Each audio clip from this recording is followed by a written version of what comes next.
आज का हम लोग का टॉपिक है पावर सीरीज। तो आइए जान लेते हैं पावर सीरीज क्या होता है।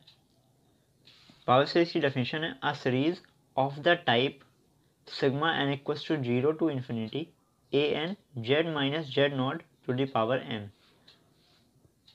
इस टाइप की जो भी सीरीज होंगी उनको हम पावर सीरीज कहते हैं, जिनमें जो टर्म्स होते हैं हुज टर्म्स आर वेरिएबल, जिसके ये सारे टर्म्स क्या होंगे, वेरिएबल होंगे।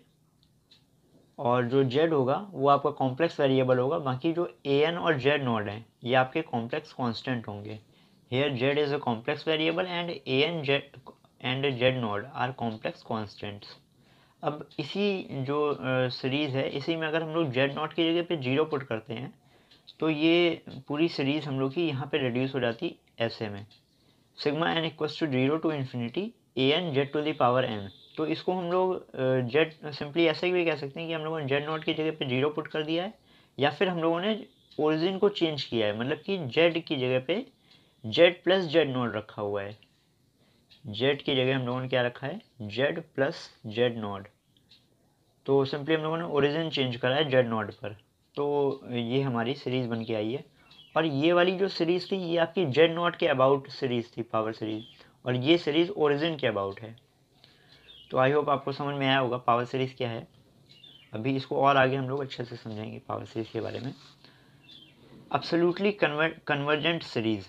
The power series sigma n equals to 0 to infinity a n z to the power n is said to be absolutely convergent if the corresponding series sigma n equals to 0 to infinity mod of a n into mod of z to the power n is convergent। मतलब क्या है कि कोई भी power series जो कि खुद convergent हो, लेकिन साथ ही साथ उसका जो मॉड वाला सीरीज बनती है वो भी कन्वर्जेंट हो, तो वो सीरीज़ एब्सोल्युटली कन्वर्जेंट सीरीज़ होगी। कंडीशनली कन्वर्जेंट क्या होता है, अगर ये सिग्मा जो जो हमें पावर सीरीज़ दी गई है वो तो कन्वर्जेंट है, पर उसकी मॉड वाली सीरीज़ वो कन्वर्जेंट नहीं है, तो ऐसी सीरीज़ को हम लोग कंडीशनली कन्वर्जेंट सीरीज़ कहते हैं। तो आई होप आपको ये दोनों कॉन्सेप्ट समझ में आए होंगे। तो आइए हम लोग आगे बढ़ते हैं। तो हम लोग को समझना है सर्कल ऑफ कन्वर्जेंस क्या होता है। The circle mod z equals to r such that the power series sigma a n z to the power n is convergent for every z within it is called the circle of convergence of the series। मतलब ये क्या कह रहा है, ये circle की equation है mod of z equals to r। मतलब एक सर्कल हम लोगों ने ले लिया है जिसकी रेडियस आपकी r है और ओरिजिन पर इसका सेंटर है। तो ऐसे इस सर्कल को हम लोग सर्कल ऑफ कन्वर्जेंस कहेंगे, जिसमें कि जो आपकी sigma A N Z to the power n जो सीरीज़ थी ये इसके बाहर नहीं जा रही है, मतलब कि ये इसके जितने भी टर्म्स हैं वो इस सर्कल के अंदर ही लाई कर रहे हैं।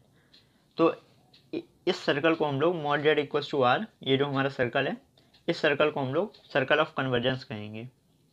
तो ऐसा होता भी है कि नहीं सच में कि हाँ ये सीरीज़ आपकी इसी के अंदर लाई करती है, सारे के सारे टर्म्स इसी में आते हैं कि नहीं आते हैं, इसके बाहर चले जाते हैं। उसके लिए कॉची हेडमर्द ने एक थ्योरम बनाई है, उसकी थ्योरम का स्टेटमेंट हम लोग देख लेते हैं।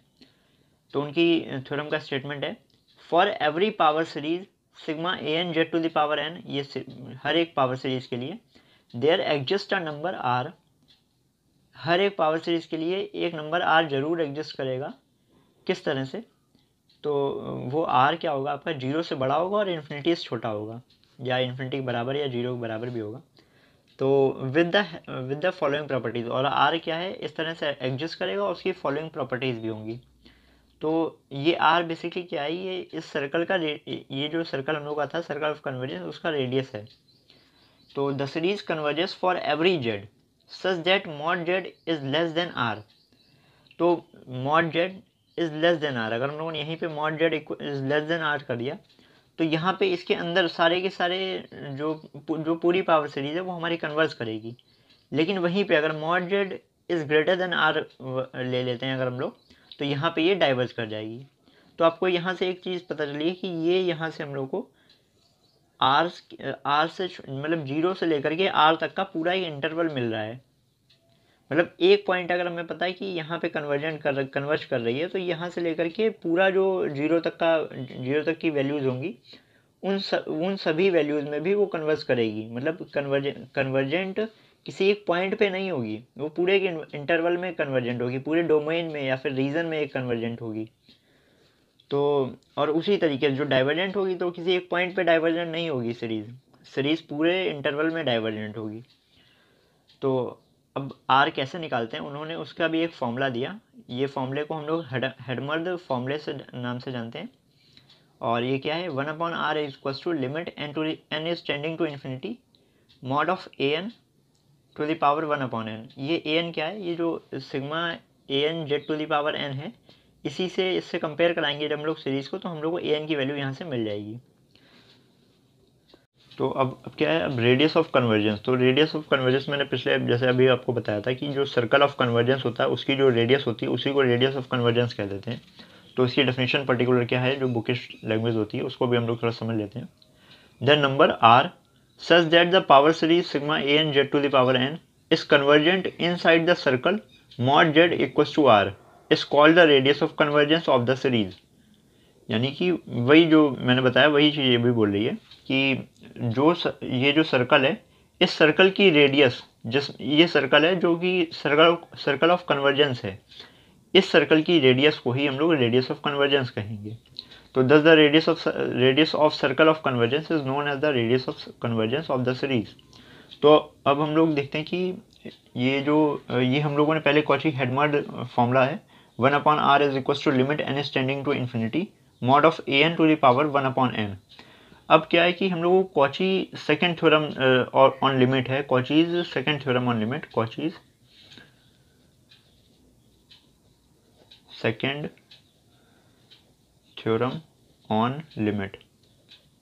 तो ये क्या बताती है कि अगर आपका ये वाली लिमिट अगर एग्जिस्ट कर रही है तो ये लिमिट इस वाली लिमिट के इक्वल होगी। मतलब कोई भी अगर हम जनरल टर्म ले ले रहे हैं, मान लीजिए हमने un ले लिया, अगर un की power 1/n limit n is tending to infinity ये अगर एग्जिस्ट कर रही है तो कॉची सेकेंड थ्योरम लिमिट की क्या कहती है कि अगर ये लिमिट एग्जिस्ट कर रही है तो limit n is tending to infinity mod of an+1/an ये भी एग्जिस्ट करेगी और दोनों इक्वल होंगी। तो इसी वजह से हम लोगों ने यहाँ पे इसको लिख लिया है। तो अब हम लोग के पास 1/r के दो फॉर्मूले हो गए, मतलब रेडियस ऑफ कन्वर्जेंस निकालने के लिए दो फॉर्मूले हो गए। 1/r is equal to limit n is tending to infinity mod of an to the power 1/n, ये कॉची हेडमर्ड फॉर्मूला है। और दूसरा 1/r is equal to limit n is tending to infinity mod of an+1/an। तो ये Cauchy second theorem on limit की तरफ से हम लोग को एक फॉर्मूला बन के आया है। तो ये दो फॉर्मूले से हम लोग कॉची रेडियस ऑफ कन्वर्जेंस को फाइंड करेंगे। तो अब हम लोग देख लेते हैं प्रॉब्लम सॉल्व करने के लिए एल्गोरिदम क्या है। तो स्टेप 1 पे क्या करेंगे, हम लोग कंपेयर करेंगे जो भी हमें पावर सीरीज गिवन होगी उसको हम लोग अपने स्टैंडर्ड फॉर्म पे इस फॉर्म से या फिर इस फॉर्म से हम लोग कंपेयर करेंगे। तो an हमें पता चलेगा और फिर कॉची हेडमर्ड फॉर्मूला या फिर वो सेकंड थ्योरम ऑन लिमिट, दोनों में से कोई भी एक फॉर्मूला यूज़ करें जो भी सुटेबल होगा। जैसे कि आपका an जो आया है वो मान लीजिए आ गया आपका n टू द पावर जैसे ये आ गया आपका 5 टू द पावर n। तो पावर में अगर n आ गया कहीं पे भी तो ये आप ये वाला फॉर्मूला यूज़ करिए और वरना आप ये वाला फॉर्मूला यूज़ करिए। तो अब क्या करेंगे, यहाँ से हम लोग इन दोनों फॉर्मूले को में से कोई भी एक फॉर्मूला यूज़ करके अगर हम लोग r की वैल्यू निकाल पाते हैं तो निकाल लेंगे पहले। और फिर r अगर निकल आता है तो तीन बातें हैं। अगर r 0 के इक्वल आया है तो then series is convergent only at z equals to 0। तो जो सीरीज है वो आपकी केवल z इक्वल्स टू 0 पर कन्वर्जेंट होगी और कहीं पे भी नहीं होगी। अगर r आपका फाइनाइट है और पॉजिटिव है, मतलब 0 से बड़ा है लेकिन फाइनाइट है, मतलब बहुत इन्फिनाइट नहीं गया है, तो मतलब तो क्या होगा, then series is convergent at every point within the circle mod z is less than r। तो ये वही चीज़ है आपका कि मतलब mod z r से मतलब जो एक सर्कल है उसकी रेडियस से थोड़ा सा कम, मतलब कि ये जो सर्कल है mod z equals to r और उसमें हम लोगों ने लेस देन कर लिया, मतलब कि उसके अंदर ही अंदर सब कुछ करना है। तो इस सर्कल के अंदर मतलब इस रेडियस से कम है ना, इस यहाँ पे हम लोग का पूरा जो वो सीरीज़ होगी पावर सीरीज वो कन्वर्जेंट होगी। If R is equal to infinite, अब देखिए जीरो हो गया, जीरो से बड़ा हो गया, और जीरो अब क्या हो गया, इन्फिनाइट हो गया। अभी मैंने जब रेडियस की बात करी थी तो रेडियस ऐसी होनी चाहिए थी, तो आर ऐसे एग्जिस्ट करता है, जीरो से बड़ा होता है या इक्वल होता है, और आपका इन्फिनाइट से छोटा या बराबर भी होता है। तो मतलब तीन कंडीशन बनती हैं, जीरो हो जाए, या जीरो और इन्फिनिटी के बीच में आ जाए, या इन्फिनाइट आ जाए। तो तीनों कंडीशन मैंने यहाँ पे आपको बताई हुई हैं। If R equals to infinity then series is convergent for all values of Z, मतलब आर इन्फिनाइट हो गया, मतलब पूरे कॉम्प्लेक्स प्लेन पर ये क्या होगा, आपका जो भी आपकी पावर सीरीज है वो कन्वर्ज करेगी। तो अब स्टेप 3 पे देखते हैं। अगर हम लोगों को रेडियस ऑफ कन्वर्जेंस पूछा गया तो यहीं से यहाँ पे आपने रेडियस ऑफ कन्वर्जेंस फाइंड कर लिया, और दो चार बातें इनमें से कोई लिख करके एक्स्ट्रा के टाइम पे वो आपने लिख करके छोड़ दिया, वो आपका क्या हुआ, वहीं से क्वेश्चन खत्म हो गया। लेकिन अगर क्वेश्चन में अगर region, domain, circle of convergence ये सब की बात पूछा गया है, तो region, domain, circle of convergence, तो उसके लिए मॉड ऑफ जेड, जो भी आपने आर निकाला है, तो mod Z is less than are. अगर आपकी ये वाली फॉर्म है तो mod Z is less than R की जगह क्या हो जाएगा, mod Z minus Z nought is less than are. तो ये आपका आंसर हो जाएगा। अगर इंटरवल के बारे में पूछा गया तो आप सिंपली इसी को लिखिएगा, इसको मत लिखिएगा। आप क्या करेंगे कि mod Z is less than R, तब भी आप यही लिखेंगे। डाइवर्जेंस की बात करेगा तब आपको क्या करना है, mod Z is greater than R, ये आपका सर्कल इंटरवल ऑफ डाइवर्जेंस हो जाएगा। तो चलिए कुछ क्वेश्चंस भी सॉल्व कर लेते हैं अब हम लोग इसके बेसिस पर। तो चलिए अब हम लोग कुछ क्वेश्चंस को देख लेते हैं। तो क्वेश्चन पे जाने से पहले कुछ लिमिट्स हैं, उनकी डायरेक्ट वैल्यू होती है। जैसे यहाँ पे limit N is tending to infinity 1 plus X upon N whole power N, उसकी वैल्यू क्या हो जाती है, E to the power X. मतलब यहाँ जो एक्स की जगह पे जो कुछ भी होगा वो ई की पावर में चला जाएगा, ऐसी लिमिट अगर आती है तो। मतलब जैसे 1 प्लस 1 अपॉन एन है तो, और होल पावर में एन है, तो यहाँ पे क्या आ जाएगा, ई टू द पावर 1। 5 है तो ई टू द पावर 5, यहाँ पे y है तो ई टू द पावर y, जो भी यहाँ पे x की जगह पे होगा वो यहाँ पे चला आएगा, ठीक है। अब दूसरी लिमिट क्या है, limit n is tending to infinity n to the power 1 upon n, ये इसकी वैल्यू हमेशा 1 होती है। आप इन दोनों को ध्यान रखेंगे। तो हम लोग का पहला क्वेश्चन है sigma 2 to the power minus n Z to the power n whole upon 1 plus I N square. तो अभी हम लोगों ने जो एल्गोरिथम पढ़ा था उसमें सबसे पहले क्या करना है हम लोग को, sigma A N Z to the power N, इससे हमें कंपेयर करना है, क्योंकि यहाँ पे जेड की पावर एन है तो हम लोग ये स्टैंडर्ड फॉर्म से कंपेयर कराएंगे। तो ऑन कंपेयरिंग टू दिस, तो ए एन की वैल्यू क्या मिलेगी हमको, a to the power n, ये क्या मिल रहा है हम लोग को, a n, sorry a to the power n नहीं, ए एन की वैल्यू क्या मिली हम लोग को, 2 to the power minus N whole upon 1 plus I N square. तो पावर में n है ना, माइनस n है या n है, तो अब हम लोग क्या करेंगे, कॉची हेडमर्ड फॉर्मूले का यूज़ करेंगे। तो वो क्या था, 1 upon R is equal to limit n is tending to infinity mod of A N to the power 1 upon n। तो हम लोग यहाँ पे रखेंगे आके वैल्यूज़ अपनी, limit n is tending to infinity mod of A N की वजह से क्या आ जाएगा, mod of 2 to the power minus n whole upon 1 plus I N square whole power 1 upon. तो यहाँ ऊपर तो कोई भी मतलब कोई कॉम्प्लेक्स नंबर तो है नहीं ऊपर, तो इस वजह से ऊपर से मॉड हट सकता है, और नीचे जो कॉम्प्लेक्स नंबर है इसलिए नीचे मॉड लगा रहेगा। तो limit n is tending to infinity 2 to the power minus n whole power 1 upon n, और नीचे मॉड लगेगा। तो मॉड में क्या आ जाएगा आपका, real part under root real part का स्क्वायर प्लस इमेजनरी पार्ट का स्क्वायर, तो अंडर रूट 1 प्लस एन की पावर 4, ये आपका आ जाएगा, और होल पावर में 1 अपॉन एन चलता रहेगा। अब जब हम लोग इसको देखेंगे तो एन से एन कैंसिल हो जाएगा और 2 टू द पावर माइनस 1 बचेगा। 2 टू द पावर माइनस 1 की वजह से हम इसको बाहर ले लेंगे, क्योंकि एन तो बचा नहीं है, तो इसको क्या कर लेंगे, 2 टू द पावर माइनस 1, इसको ले लिया हम लोगों ने 1/2।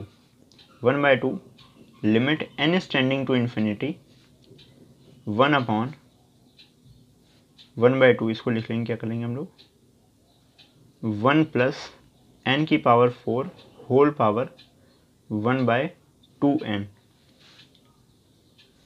तो 1/2 ये इस तरफ है।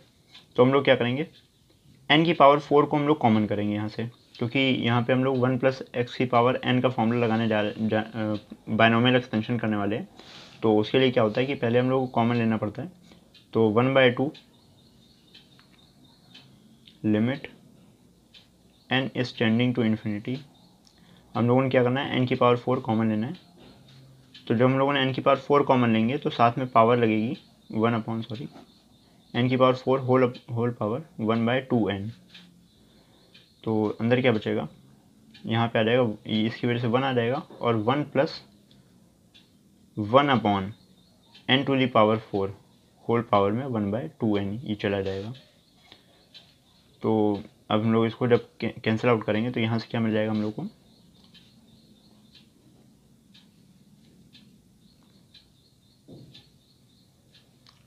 जब इसको कैंसिल आउट करेंगे तो 2 से 2 यहाँ पे 1/n² हो जाएगा, और n² की पावर 1/n, यानी कि 1/n को हम लोग यहाँ लिख लेंगे n⁴ 1/n होल स्क्वायर। और इधर क्या बन जाएगा, इसको हम लोग ऊपर लेके जाते हैं तो यहाँ पे हम लोग को बन जाएगा इंटू 1 + 1/n⁴ पावर में माइनस का 1/2n। तो यहाँ पे हमारा बन गया 1 + x की पावर माइनस का n। जब हम लोग इसको एक्सपेंशन करते हैं तो इसका एक्सपेंशन क्या होता है, 1 + x⁴ माइनस का n माइनस n, इसका एक्सपेंशन होता है 1 - nx + nn+1 whole upon factorial 2 into x² और एंड सो ऑन। तो हम लोग इसको देखेंगे और कैसे सॉल्व होता है ये। तो हम लोगों को पता है कि limit n is tending to infinity पर ये जो लिमिट होती है ये हमेशा 1 देती है, 1 का स्क्वायर भी 1 होगा। तो यहाँ से हम लोग को 1/2, यहाँ नीचे साइड पे तो 1 मिल गया, इंटू 1 लिख लिया, और लिमिट इस पे लगी रह जाएगी, limit n is tending to infinity. तो ये क्या बन जाएगा हम लोग का 1, हम लोग दो टर्म्स ले रहे हैं, तो 1 + n into x, sorry 1 minus है और n इंटू एक्स है, तो n जो पावर है और x, और इसका जो पावर का माइनस है उस वजह से ये प्लस ही हो जाएगा।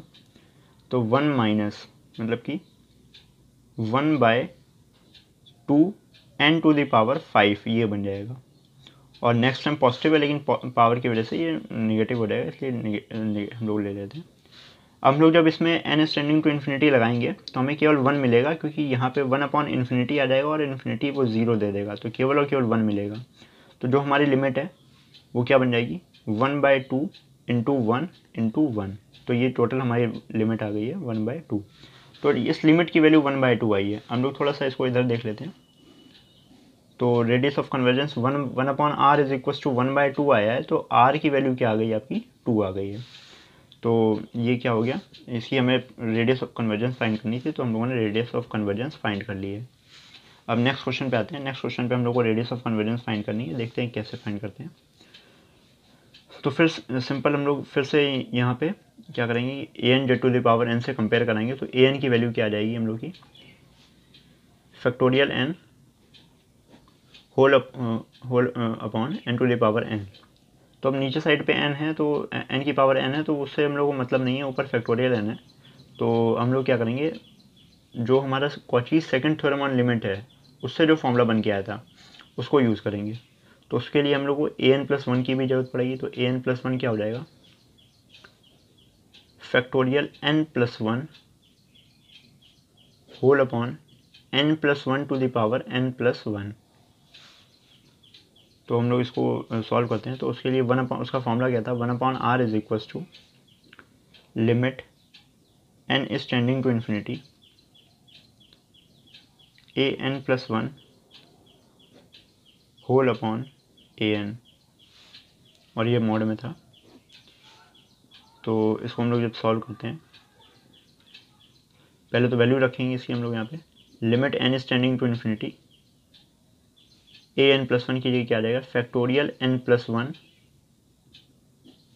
Whole upon n+1 n+1। और ये an जो है वो मल्टीप्लाई करके ऊपर साइड पे उल्टा हो जाएगा, मतलब n⁴n ऊपर चला जाएगा और फैक्टोरियल n नीचे आ जाएगा। तो इस फैक्टोरियल को हम लोग ब्रेक कर लेंगे, तो यहाँ पे हमारा क्या रहेगा, n+1 फैक्टोरियल n, ये हमारा निकल के आएगा, और into n to the power n whole upon n+1 to the power n+1 into factorial n। तो फैक्टोरियल n से फैक्टोरियल n कैंसिल हो जाएगा, और ये limit n is tending to infinity पर ही रहेगा, limit n is tending to infinity. अब क्या करना है हम लोग को, ये n+1 है और यहाँ पे n+1 है, तो ये क्या हो जाएगा, ऊपर साइड पे n की पावर n बचेगा, और नीचे साइड पे क्या हो जाएगा, n+1 to the power n हो जाएगा। तो अब हम लोग इसको आपस में थोड़ा सॉल्व कर लेंगे, तो ये बन जाएगा हम लोग का limit n is tending to infinity n upon n+1 whole power n ले लेंगे।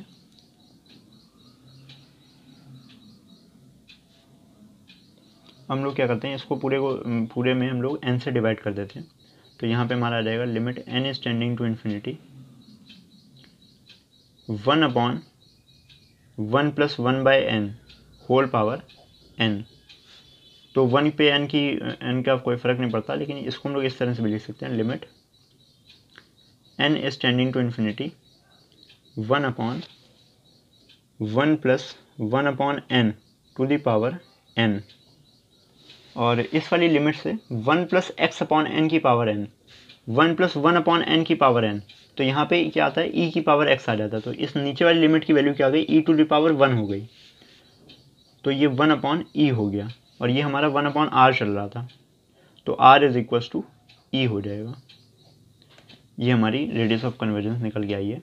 तो आइए हम लोग कुछ डोमेन और इंटरवल के ऊपर भी कुछ सवाल कर लेते हैं। तो गाइज हम लोग के पास ये थर्ड क्वेश्चन है, find the domain of convergence of sigma n equals to 1 to infinity -1 to the power n z to the power 2n-1 whole upon factorial 2n-1। तो हम लोग क्या करना है, इसकी डोमेन ऑफ कन्वर्जेंस हम लोग को निकालनी है। तो मैं इसको दो मेथड से करूँगा, जो हमने एल्गोरिदम में बताया था पहले, तो वो वाला मेथड अप्लाई करूँगा, लेकिन उसके लिए क्या है, आपको स्टैंडर्ड फॉर्म में होना चाहिए। तो स्टैंडर्ड फॉर्म में z to the power n होता है, या z minus Z to z nought whole power में क्या होता है, n होता है, लेकिन यहाँ पे 2n-1 है। तो पहले तो इसको स्टैंडर्ड फॉर्म में कन्वर्ट करेंगे, उसके बाद इसको सॉल्व करेंगे, अगर उस मेथड से करना है आपको। नहीं तो फिर मेरे पास एक मेथड और है रेशियो टेस्ट का, उसको अप्लाई करेंगे। तो रेशियो टेस्ट क्या होता है पहले मैं बता दूँ।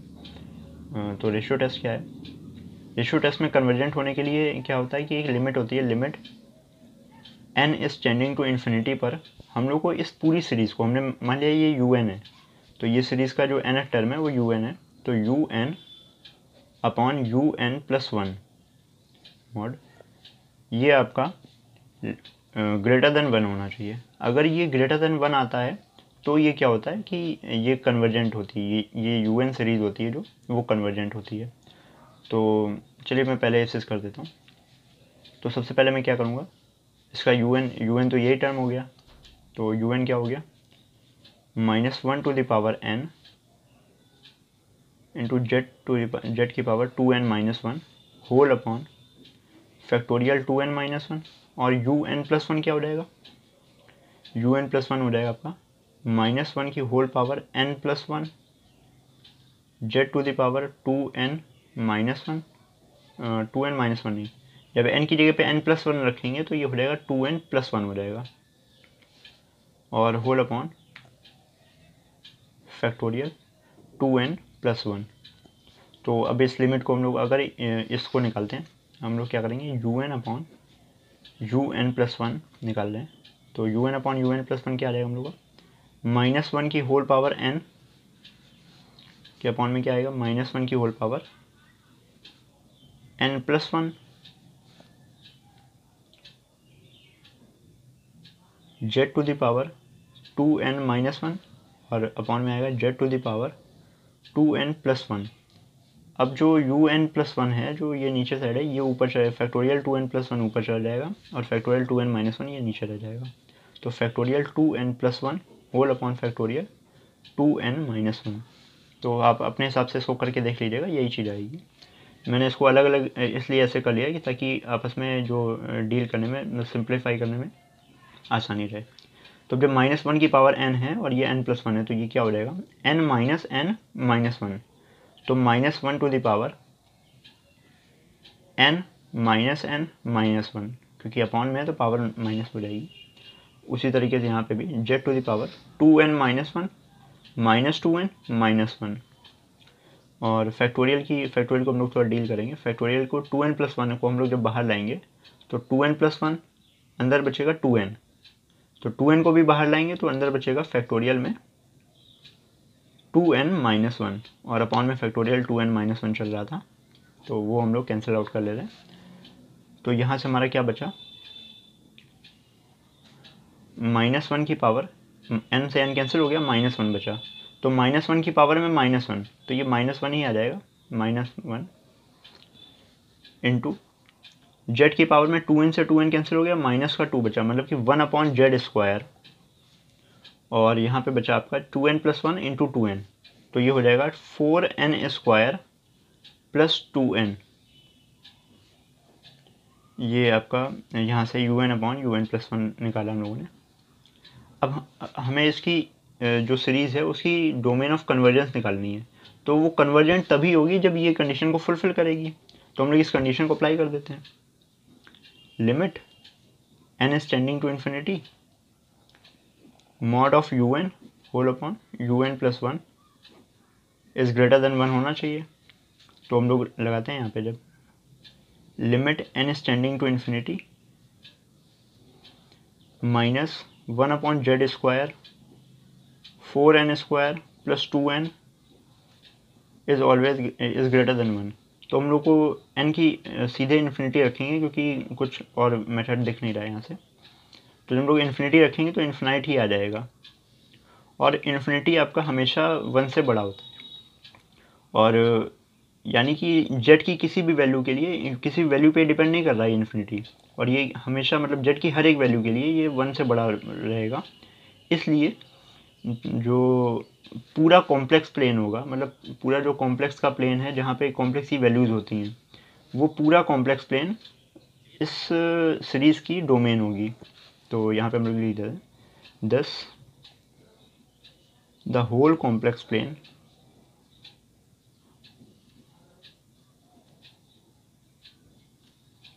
is the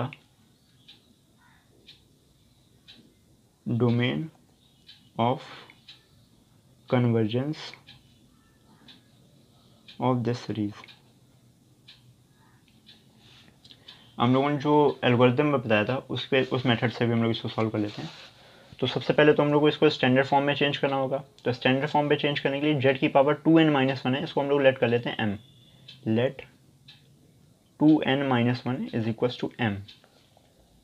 तो करस्पॉन्डिंग चेंजेस भी होंगे, तो n की वैल्यू भी रखनी पड़ेगी। तो n की वैल्यू क्या आ जाएगी हम लोग यहाँ से m प्लस 1 होल बाय 2। तो हम लोग देखते हैं, और यहाँ पे लिमिट भी चेंज होगी, तो n की जगह जब 1 रखेंगे तो 1 मतलब वही m की वैल्यू 1 ही आएगी, आप चेक कर सकते हैं। तो ये सीरीज़ हम लोग की बन जाएगी sigma m is equal to 1 to infinity minus 1 to the power m plus 1 by 2 और z to the power m upon factorial m। तो ये हमारा स्टैंडर्ड फॉर्म में चेंज हो गया an z to the power n। तो हम लोग का am क्या निकलेगा, minus 1 to the power m plus 1 whole by 2 upon factorial m। तो हम लोग क्या करेंगे, am प्लस 1 निकाल लेते हैं, ये क्या आ जाएगा आपका minus 1 to the power m plus 1, तो m प्लस 2 हो जाएगा, और m प्लस 2 तो ये आ जाएगा m by 2 plus 1 whole upon factorial m plus 1। और जो Cauchy's second theorem on limit थी उससे हम लोग का फॉर्मूला आया था 1 upon r is equal to limit n is tending to infinity am plus 1 whole upon am mod में था। इसको हम लोग जब सॉल्व करते हैं तो am प्लस 1 की वैल्यू है यहाँ पे minus 1 to the power m by 2 plus 1, और जब हम लोग am नीचे लाएंगे तो am की यहाँ से माइनस 1 की power m by 2 plus 1 by 2, ये इसकी वैल्यू हो जाएगी। और am का जो फैक्टोरियल m है वो ऊपर चला जाएगा फैक्टोरियल m, और नीचे आ जाएगा फैक्टोरियल m प्लस 1। तो इसको सॉल्व करते हैं हम लोग। तो यहाँ से हम लोग की माइनस 1 की power m by 2 plus 1 minus M by two minus 1/2, और यहाँ से ये जब हम लोग फैक्टोरियल को कैंसिल आउट करेंगे तो यहाँ से हमें 1/m+1 केवल बचेगा, क्योंकि यहाँ से m+1 बाहर आएगा और फैक्टोरियल m बचेगा, तो फैक्टोरियल m से फैक्टोरियल m कैंसिल हो जाएगा और m+1 केवल बचेगा। अब यहाँ से m/2 और m/2 कैंसिल हो गए, 1 माइनस 1/2 1/2 हो जाता है, तो -1 टू द पावर 1/2, और ये गाइस पूरा मॉड में रहेगा, पहली चीज़ तो सॉरी, होल अपॉन m+1। अब √-1, ये 1/2 है, तो ये इसको हम लोग √-1 लिख सकते हैं, तो √-1 की जगह पे हम लोग को i लिखना पड़ेगा, और ये हमारा वैल्यू होगी i अपॉन m+1 के बराबर मॉड में। और जब यहाँ पे i अपॉन m+1 रखेंगे तो ये तो कॉम्प्लेक्स हो गया, तो i मतलब मॉड i की वैल्यू 1 होती है। कैसे? 0 + i लिख सकते हैं हम लोग इसको, तो 0 + i जब इसका मॉड निकालेंगे तो क्या हो जाएगा, रियल पार्ट का स्क्वायर तो 0 प्लस इमेजनरी पार्ट, मतलब यहाँ इसका इमेजनरी पार्ट तो 1 है ना, तो 1 का स्क्वायर तो 1 आ जाता है, आएगी इसकी वैल्यू। तो इसकी जगह हम लोग क्या ले सकते हैं, 1/m+1, तो हम लोग का मॉड हट गया है यहाँ से। लेकिन लिमिट हम लोग की चल रही थी, limit m is tending to infinity, तो वो सब जगह पे आप लगा लीजिएगा, मैं यहाँ पे लगाता हूँ limit m is tending to infinity. तो जब m की जगह पे हम लोग इन्फिनिटी पुट करेंगे तो सब जगह पे ये पूरा 1/∞ हो जाएगा, 1/∞, मतलब 1/r चल रहा था, 1/r इज इक्वल टू 1/∞, तो r की वैल्यू क्या आ गई हमारी, implies that r is equal to infinite. तो जब हमारी रेडियस ऑफ कन्वर्जेंस ये r इक्वल टू इन्फिनाइट आ गई है, तो मैंने बताया था जब डोमेन ऑफ कन्वर्जेंस निकालेंगे तो mod of z is less then infinity, मतलब इज लेस देन r, ये हमारा डोमेन आएगा, तो ये हमारा आंसर हो गया है। तो mod of z is less then infinity, तो इसका मतलब ये है कि इन्फिनाइट प्लेन, पूरे प्लेन पर हमारा कोई भी किसी भी वैल्यू के लिए ट्रू होगा। तो यानी कि thus the whole complex plane is the domain of convergence of the series of this series। तो ये क्वेश्चन आई होप आपको समझ में आया होगा। हम लोग नेक्स्ट क्वेश्चन की ओर बढ़ते हैं। तो गाइस हम लोग का ये क्वेश्चन नंबर 4 है, find the domain of convergence of the series. एक सीरीज हम लोग को ये पूरी दी हुई है और इसका हम लोग को डोमेन ऑफ कन्वर्जेंस निकालनी है। तो सबसे पहले तो हम लोग वही कॉची हेडमर्ड फॉर्मूले और या फिर वो Cauchy second theorem on limit, उनका यूज़ करके हम लोग पहले तो आर निकालते हैं। तो सबसे पहले तो हम लोग को an(z⁴n) उससे कंपेयर कराना पड़ेगा, लेकिन ये स्टैंडर्ड फॉर्म पे है ही नहीं, तो हम लोग क्या करेंगे, इसको थोड़ा सा सिंप्लीफाई करेंगे। Sigma n is equal to 1 to infinity 1 3 5 ... 2n-1 whole upon factorial n, और इसको हम लोग अलग अलग कर लेते हैं, जैसे 1/z हो जाएगा यहाँ से, और माइनस का 1 आ जाएगा, होल पावर में n है। तो हम लोग क्या करेंगे, लेट कर लेते हैं, let 1/z is equal to omega या w। तो यहाँ पे हम लोगों ने क्या किया है कि सिंपली एक 1/z है, इसको हम लोगों ने एक कॉम्प्लेक्स वेरिएबल में ही लेट कर लिया है w। अगर आपसे ये भी पूछा सकता है कि ऑप्शनल में कि यहाँ पे जो w आपने लेट करा है ये, या वाइवा में कभी पूछ सकता है, तो यहाँ पे w क्या है, तो z आपका कॉम्प्लेक्स वेरिएबल था, तो उसी तरीके से ये w भी आपका कॉम्प्लेक्स वेरिएबल ही रहेगा। तो हम लोग क्या करेंगे, ये हमारी इस पर जो सीरीज़ है उस पर हम लोग ये w पुट करेंगे, तो ये हमारा हो जाएगा 1 3 5 2n-1 whole upon factorial n w-1 to the power n। तो अब ये हमारा z-z0 की तरह एक फॉर्म आ गई है, सीरीज स्टैंडर्ड फॉर्म की तरह आ गई है। तो हम लोग इसको सॉल्व करते हैं। तो सबसे पहले तो ये हमारा an हो गया, an क्या हो जाएगा, an 1 3 5 ...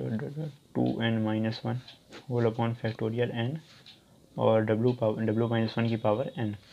उसी तरह an+1 क्या हो जाएगा हम लोग का, an+1 ये हमारा हो जाएगा 1 3 5 ...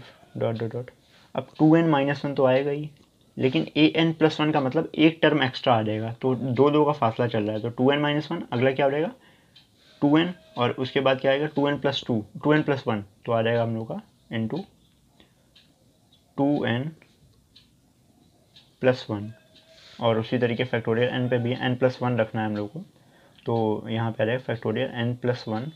आप ये ध्यान रखिएगा, यहाँ पे 2n+1 आया, यहाँ पे n+1 आया है, और w-1 की होल पावर n+1। तो हम लोग का जो Cauchy second theorem on limit से हम लोग का जो फॉर्मूला आया था वो क्या था, 1/r is equal to limit n is tending to infinity an+1 whole upon an limit होती है, सॉरी एब्सोल्यूट वैल्यू लेते हैं इसकी। तो अब इनको हम लोग जब सॉल्व करेंगे तो देखिए आप ध्यान से देखिएगा कि an+1 अपॉन an करना है तो 2n-1 तक की वैल्यूज़ क्या हो जाएंगी, कैंसिल हो जाएंगी, केवल 2n+1 केवल ऊपर बचेगा और नीचे फैक्टोरियल n है। फैक्टोरियल n आपका an की वजह से वो an नीचे है ना, तो फैक्टोरियल n आपका ऊपर जाएगा, तो फैक्टोरियल n यानी कि नीचे केवल n+1 बचेगा, तो n+1 और ये आपस में एक दूसरे को कैंसिल आउट करेंगे तो क्या हो जाएगा, यहाँ से an नीचे है, मतलब कि मैं इसको लिख देता हूँ w-1 की पावर n+1 आपका ऊपर आएगा और नीचे w-1 की पावर n जाएगा, तो वो -n हो जाएगा, -n की वजह से यहाँ से केवल इतना बचेगा, तो 2n-1 upon n+1 w-1। Sorry guys, मैंने यहाँ पे एक गलती कर दी है, मतलब यहाँ पे हमको an केवल लेना था और मैंने वो z वाले टर्म्स भी ले लिए हैं, तो ये an में आपका ये w-1 की पावर n नहीं आएगा और ये भी नहीं आएगा, उसी के तहत ये भी नहीं आएगा और यहाँ पे भी कुछ नहीं बचेगा। तो हम लोग यहाँ पे लिमिट अप्लाई करेंगे, लिमिट ये चल रही है, आप ध्यान रखिएगा। तो जब लिमिट अप्लाई करेंगे उससे पहले हम लोग को n से डिवाइड करना पड़ेगा, तो ये आ जाएगा sorry limit n is tending to infinity, क्योंकि डायरेक्ट लिमिट इसलिए नहीं लगा रहे क्योंकि इन्फिनिटी अपॉन इन्फिनिटी का फॉर्म बन जाएगा, इसलिए पहले हम लोग n से पूरे में डिवाइड कर देते हैं, तो 2 - 1 upon n whole upon 1 + 1 upon n ये आपका आ जाएगा। और जब आप लिमिट अप्लाई करेंगे तो यहाँ से आपकी वैल्यू आ जाएगी 2, ठीक है, तो 2 यहाँ से आपकी लिमिट आ गई और 1/r इज इक्वल टू 2 आई है, तो r क्या हो जाएगी आपकी 1/2 हो जाएगी। तो ये आपका रेडियस ऑफ कन्वर्जेंस आ गया, लेकिन आपको डोमेन ऑफ कन्वर्जेंस निकालनी थी। तो डोमेन ऑफ कन्वर्जेंस के लिए क्या करना है, कुछ नहीं, सिंपल आपको जो आपका इक्वेशन आ गई थी वो w-1 में आई थी, तो mod of w-1 is less than 1/2 ये आपका डोमेन आ जाएगा। लेकिन w के फॉर्म पे तो हम लोग को दिया नहीं था, हम लोग को तो z फॉर्म में दिया होता, तो हम लोग निकालते हैं 1/z - 1 इज लेस देन 1/2। हम लोगों ने क्या करा, केवल जो w हम लोगों ने लेट कर लिया था ना 1/z is equal to w, तो w जगह वापस 1/z पुट कर दिया। तो अब ये क्या हो जाएगा, जब हम लोग एलसीएम लेंगे तो यहाँ से आ जाएगा 1 - z whole upon z is less than 1/2 और ये मॉड चलता रहेगा। तो गाइस हम लोग स्क्वायरिंग कर लेते हैं यहाँ पे, तो स्क्वायरिंग करेंगे तो क्या हो जाएगा, ये 1/4 हो जाएगा, ठीक है। तो स्क्वायरिंग से क्या होगा और अभी मैं बताता हूँ। तो यहाँ से मॉड ऑफ 1 - z का whole square is less than 1/4 mod of z square. यहाँ तक कोई दिक्कत नहीं होनी चाहिए आपको। तो अब हम लोग क्या करेंगे, एक फॉर्मूला होता है मॉड ऑफ z के स्क्वायर का, मॉड ऑफ z स्क्वायर को हम लोग लिख सकते हैं z बार, तो हम लोग वही यहाँ से करेंगे। तो यहाँ पे 1 - z है, तो इसको हम लोग लिख सकते हैं 1 - z इंटू 1 - z का बार, ये आपका लेस देन होगा 1/4 z बार के। तो गाइस पहले हम इन दोनों को इस इधर साइड को सॉल्व कर लेते हैं, फिर इसको इधर लेके आएंगे। तो पहले जो 1 - z है और 1 - z बार, ये z पूरे में बार लगाने की कोई ज़रूरत नहीं है, यहाँ z केवल अकेले यहाँ बार लगा दें तो भी चलेगा। तो इसको हम लोग सॉल्व करते हैं, तो 1 × 1 तो 1 आ जाएगा यहाँ से, और -z × 1 तो ये -z देगा, और 1 × -z बार तो ये माइनस का z बार देगा, और यहाँ से माइनस माइनस प्लस हो जाएगा और z बार ये आ जाएगा आपका इधर, लेस देन 1/4 z बार। तो हम लोग इसको इस साइड लेके आएंगे, या फिर ऐसा करते हैं दोनों साइड से 1/4 z बार को माइनस करेंगे, तो ये हमारा इक्वेशन बन जाएगी 1 - z bar plus z bar minus 1/4 z bar is less then, अब जब इधर माइनस करेंगे तो इधर 0 हो जाएगा। तो अब इन दोनों को हम लोग सॉल्व कर सकते हैं, तो थोड़ा यहाँ से क्या आ जाएगा 4 माइनस से, तो 3 पूरे में एलसीएम ले लेते हैं, तो इधर 4 आ गया, 4 - 4 z बार 4z माइनस 4 z बार, और इन दोनों को जब सॉल्व करेंगे तो 4 z बार से यहाँ से z बार कैंसिल होगा, तो यहाँ से 3 z बार बचेगा, प्लस का 3 z इंटू z बार, और जो अपॉन में पूरा 4 आया था वो इधर चला गया, 0 हो गया, तो ये 0। तो हम लोगों ने 3z बार इधर लिखा है, और इधर 4 को जब हम लोग कॉमन लेंगे माइनस का 4, तो ये आपका रहेगा z प्लस z बार, और ये प्लस का 4 इधर चल रहा था, इज लेस देन 0। हम लोग क्या करेंगे, पूरे को 3 से डिवाइड करेंगे ताकि ये हमारे z बार अलग हो सके। तो z bar -4/3 z plus z bar plus 4/3 is less then 0। यहाँ से आपका याद आएगा z बार माइनस, फिर भी मैं थोड़ा बहुत समझाता हुआ चल रहा हूँ, z प्लस z बार। हम लोग क्या करेंगे, यहाँ पे 4/9 को ऐड करेंगे। अब वो हम लोग एक फॉर्मूला होता है z माइनस का a into z bar minus a, उसको बनाने के लिए हम लोग यहाँ पे थोड़ा सा ऐसा कुछ कर रहे हैं। तो 4/3, तो प्लस का 4/9 करेंगे तो एक्चुअली में यहाँ पे आ जाएगा 16/9 आ जाएगा। आप अपना आराम से, यहाँ पे हम लोगों ने क्या करा है, 4 दोनों साइड पे, इस साइड भी और इस साइड पे भी, तो 4/3 प्लस 4/9 ये करा है। तो इज लेस देन 4/9 इधर ऐड करेंगे तो 4/9 आ जाएगा। और अब हम लोग का जो ये फॉर्मूला है ये पूरा बन जाएगा z माइनस 4/3 इंटू z बार माइनस का 4/3 इज लेस देन 4/9। और अभी हम लोगों ने क्या किया था, मॉड z के स्क्वायर को z इंटू z बार लिखा हुआ था, तो z इंटू z बार, इसको वापस हम लोग क्या कर लेंगे, मॉड z माइनस 4/3 के होल स्क्वायर है इज लेस देन 4/9 आएगा। और जब हम लोग यहाँ से स्क्वायरिंग हटाएंगे तो ये हमारा आ जाएगा mod of implies that mod of z minus 4/3 is less then 2/3। तो गाइज ये क्वेश्चन पूरा यहाँ तक कंप्लीट होता है। थोड़ी कैलकुलेशन में आपको थोड़ी दिक्कत हो सकती है। तो अब जैसे ये क्वेश्चन हम लोगों ने Cauchy second theorem on limit वाले फॉर्मूले से करा है। अगर मैं वही जो रेशियो टेस्ट है उसकी मदद से करना चाहूँ तो आपको वहाँ पे भी जो मैं यहाँ तक करके आया था ये पूरा आपको करना पड़ेगा। जैसे मैं थोड़ा साइड में दिखा देता हूँ, जैसे कि यहाँ से ओमेगा-1 बचेगा, है ना। तो यहाँ से ओमेगा-1 बचेगा, तो यहाँ से इस लिमिट को, यही जो लिमिट होती है इसी लिमिट को तो हम लोग क्या कर लेते हैं, लेस देन 1 कर देते हैं, ग्रेटर देन 1 कर देते हैं। तो वहाँ पे लिमिट क्या होती है, un plus 1 is greater than 1, ये होनी चाहिए थी। लेकिन हम लोगों ने यहाँ पे क्या करा हुआ है, an प्लस 1 करा हुआ था, ठीक है, जो कि जब w लेते थे तो वो un प्लस 1 ही हो जाता। तो मतलब हम लोग उल्टा लेके चल रहे थे, बस इतनी सी बात है। तो जब हम लोग पलट देंगे तो ये क्या हो जाएगा, un प्लस 1 अपॉन un, वो क्या हो जाएगा, लेस देन 1 हो जाएगा। तो अब की बार आपको यहाँ तक लेके आना है और उसके बाद लेस देन 1 लगानी है। बाकी कैलकुलेशन पूरी ऐसी रहेगी। थोड़ा मैं और भी सॉल्व कर देता हूँ। जैसे यहाँ पे हम लोग आए थे जब, तो 2n-1 whole upon n plus 1 into w-1, ये क्या हो जाएगा आपका, लेस देन 1 हो जाएगा। और सॉरी, ये 2n प्लस 1 होगा क्योंकि हम लोगों ने यहाँ पे 1 लिया हुआ था प्लस का, तो यहाँ पे 2n प्लस 1 हो जाएगा। और तो अब क्या करना है आपको, यहाँ पे लिमिट लगानी है, n टेंडिंग टू इन्फिनिटी करनी है। तो यहाँ पे क्या आ जाएगा आपका, यहाँ से आ जाएगा आपका, जब n से डिवाइड करेंगे पहले तो यहाँ पे आएगा आपका 2 प्लस 1 अपॉन n और 1 प्लस 1 अपॉन n। तो ये आ जाएगा आपका 2 into w-1 is less than 1। तो यहाँ से आ जाएगा आपका w-1 इज़ लेस देन 1/2। तो आप देखिए यहीं पे आप पहुँच गए हैं। तो सॉरी, ये मॉड भी होता है क्योंकि वहाँ पे भी मॉड होता है, मैं ध्यान नहीं दिया। तो आप यहीं पहुँच गए हैं। इसके बाद आपकी कैलकुलेशन पूरी ऐसी ही रहेगी। तो आप चाहे कोई भी फॉर्मूला यूज़ कर सकते हैं और आप उस तरीके से आगे बढ़ सकते हैं। तो आई होप आपका ये लेक्चर आपको समझ में आया होगा और आपको पावर सीरीज समझने में हेल्प मिली होगी। तो गाइज मिलते हैं अगले लेक्चर में, जिसमें हम लोग इसमें जो पावर सीरीज़ है, पावर सीरीज़ के ऊपर कुछ थ्योरम्स हैं उसके बारे में बात करेंगे। तो थैंक यू।